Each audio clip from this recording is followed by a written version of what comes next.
আপনি কি বিশ্বাস করবেন 130 বছরের পুরনো একটি ছবি বিক্রি হলো 167 কোটি টাকায়।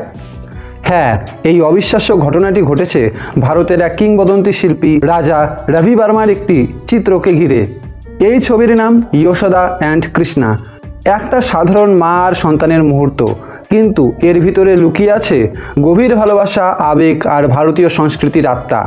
নিলাম শুরু হতেই বিট উঠতে শুরু করে। মাত্র কয়েক মিনিটে দাম পৌঁছে যায় আকাশ ছোঁয়া 167 কোটিতে।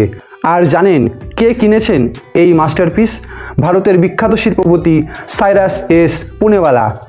এই একটি বিক্রি শুধু একটি ছবি নয়, এটা প্রমাণ করে ভারতীয় শিল্প আজ বিশ্বমঞ্চে কতটা শক্তিশালী। একটা ছবি, একটা ইতিহাস আর এক অবিশ্বাস্য দাম। এমন আরও অবাক করা ফ্যাক্ট জানতে অবশ্যই ভিডিওটি শেয়ার করে দিন, চ্যানেলটি সাবস্ক্রাইব করে দিন।